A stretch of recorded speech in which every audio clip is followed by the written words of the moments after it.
आज एक और बुरा दिन था मोदी सरकार के लिए आलमी महाज पे। ट्रम्प साहब ने कहा कि जी अब इंडिया पे 25% या उससे ज्यादा टैरिफ होगा, और अगर वो तिजारत करता रहेगा या ऑयल लेता रहेगा रूस से तो उसकी पेनल्टी अलग से होगी।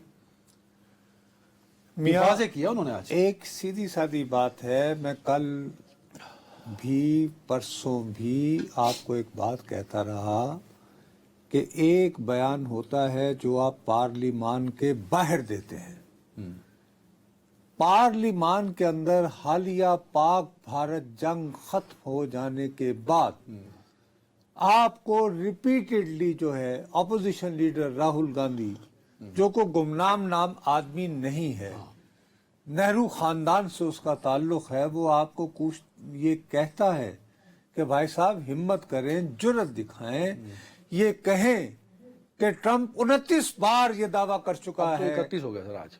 खैर उस वक्त जो मैं तो यार उसको कोट कर रहा हूँ ना, तो मैं हर बात में चूंकि अपनी यानी रुच जरूर तलना होता। बात ये है कि वो उसके जो अल्फाज थे हमें एज ए रिपोर्टर उनको कोट करना चाहिए। ठीक है। तो उसने कहा जी 29 मरतबा कहा है, तो आप जुर्रत करें और खड़े होकर ये कहते हैं कि ट्रम्प झूठ बोल रहा। इनको वो हिम्मत तो नहीं हुई, लेकिन इन्होंने इंतहाई रौनक से जिक्र किया कि जी 4-5 मरतबा अमेरिका का नायब सदर जो है मुझसे राब्ते की कोशिश कर रहा था। तो फिर मैंने कहा हाँ भी क्या मसला है, क्यों कॉल कर रहे हैं? तो उसने कहा कि यार वो पाकिस्तान तो भरपूर हमला करने वाला है। तो हमने कहा फिक्र की कोई बात नहीं, तो फोन बंद कर दिया। तो उस पर वहां से आवाजें आई कि सुनवाएं फिर। तो वो सारा ये बिल्ड करता रहा कि मुझे किसी गैर मुल्की मसला उसको ट्रम्प का नाम लेने की जरूरत नहीं हुई। अब उसके फौरन बाद ही ट्रम्प जो है वो जहाज में बैठ रहा था, तो उसने ये बात जुठलाई। उन्होंने कहा कि मैं क्या करूं कि मुझे तो क्रेडिट ही नहीं, मैं अच्छे अच्छे जो काम करता हूं कोई क्रेडिट ही नहीं देता जहाज में बैठते हुए। अब उसने बाकायदा तौर पर लिख कर ये फैसला कर दिया है कि याद रखें कि अगरचे इंडिया हमारा दोस्त है, लेकिन उनके साथ बहुत अरसे से हमारा बहुत कम कारोबार होता है। इसलिए होता है कि उनके टैरिफ्स यानी उनके टैक्सेस बहुत ज़्यादा हैं दुनिया में, बल्कि बुलंद तरीन सतह पर हैं।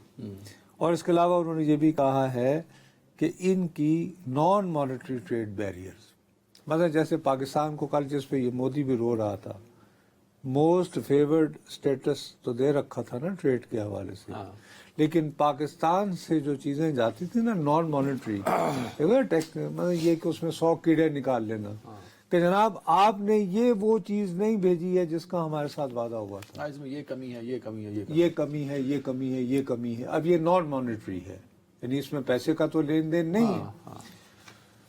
अब उसका मसला ये है कि उसने कहा कि एक तो वो अपना जो फौजी साजो सामान है वो सबसे ज़्यादा रूस से लेते हैं। दूसरी बात ये है कि इसका ये ख्याल है कि रूस की, और बाइडन का भी पहले ये ख्याल था कि रूस की यूक्रेन के साथ जंग उसी सूरत रुकवाई जा सकती है अगर रूसी तेल की खपत दुनिया में कम हो जाए, बंद हो जाए। अब इस वक्त भारत न सिर्फ ये कि रूस का तेल खरीदता है, उसको एक्सपोर्ट भी करता है सर। नहीं सर सुने, भारत के अंदर 2 रिफाइनरीज हैं, एक रूसियों की अपनी है, वहां उनका खाम तेल आता है, दूसरा इन्होंने लगा रखी है रिफाइनरी, ये गालिबन अंबानीज वगैरह ने, वहां पे भी रूस का तेल आता है। वहां से फिर ये डीजल निकाल के ना, तो डीजल को मेड इन इंडिया करके ये यूरोप भेज देते हैं। यानी उस हवाले से ये अमेरिका की लगाई हुई पाबंदियों का एक चोर रास्ता निकाल लिया इन्होंने, ठीक है साहब। और उसके अलावा उसने इसका तर्जुमा भी किया। इसके अच्छा ये बात खाली इतनी नहीं है, इसने रूस को भी ये कहा है कि तुम्हारे पास 10 दिन है फैसला करने के कि यूक्रेन की जंग बंद करना है या नहीं। उस पर तो रूस ने जवाब दिया कि हम ना वो नहीं है। खैर है वो तो, खैर चीन ने भी ये कहा है कि भाई तुम कौन होते हो हमें कहने वाले।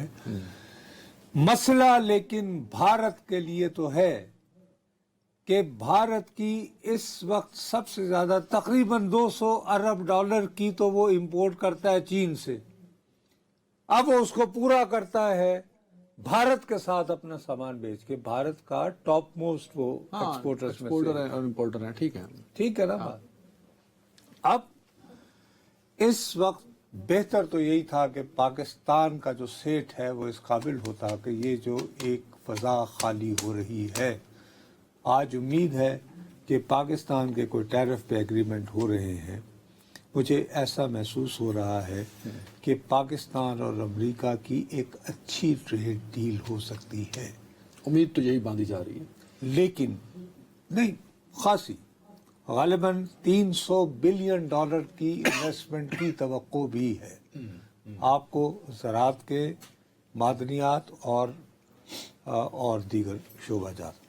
हाँ, ऐसा ऐसे अगर ऐसा एग्रीमेंट हो जाता आईटी है भी उसमें शामिल है। तो हम लोग अगर उसको पूरी तरह कर सके तो मेरा अपना ख्याल है, बजाय खाली इसी बात पर कि जी शरीकों का मुंह अगर लाल हो गया है तो अपना भी जो है थप्पड़ मार के करने फायदा हमें अगर ये कि इस खल्ला को पूरा करने की कोशिश करना होगी। अल्लाह करे इसको। मेरा एक सवाल है सर, ये जो डोनाल्ड ट्रंप साहब का ट्वीट है ये वाजे करता है कि ना अब इधर के ना उधर के, भाई ये एक लाइन है 25%, और अगर वहां से लोग नहीं प्लस उसमें टैक्स वो कह रहा है कि एक फाइन भी होगा। एक उसने लाइन दे दी ना, आज तो लाइन क्लियर हो गई ना। पहले तो चल रहा था कि होगा, देखेंगे, मुज़ाकरात करेंगे, टीम डेलीगेशन, आज क्लियर होगी एक चीज। अब आपने शुरू में कहा कि यार एक छोटा हुजम है, ट्रंप भी कह रहा है कि वो बहुत बड़ा हुजम नहीं है, तो इस ट्वीट का इम्पैक्ट तो नहीं पड़ रहा ना हिंदुस्तान पे? हिंदुस्तान पे पड़ेगा। क्या देखिए, इस वक्त अमेरिका की जो सबसे बड़ी इंडस्ट्री जो चल रही है, जिसमें वो बहुत ज्यादा खर्च कर रहे हैं, वो है आईटी इंडस्ट्री, आर्टिफिशियल इंटेलिजेंस वाली एजेंसी। उसमें उनके पास जो सबसे ज्यादा वर्कर्स और सबसे ज्यादा जो इनपुट वाली चीजें हैं वो या तो चीन से खरीदते हैं। मतलब जैसे भारत अब कहीं इस काबिल हुआ है कि वो 20% दुनिया भर में जो एप्पल बिकता है फोन वो बना रहा है, लेकिन उसका भी 80% पार्ट्स जो है वो चीन से आ रहे हैं। मेरी बात समझ रहे हो ना तुम? तो भारत को अपनी आईटी इंडस्ट्री जो है उसके लिए अब अपनी जगह लेना काफी मुश्किल हो जाएगा। दूसरी बात यह है कि हाल ही में उसको देखो ना, हमारे साथ जो जंग हुई थी उसमें वो चाइनीज टेक्नोलॉजी का मुकाबला नहीं अपेरेंटली कर पाया। यूरोप के एक बहुत बड़ी कंपनी के जहाज के होते हुए, ठीक।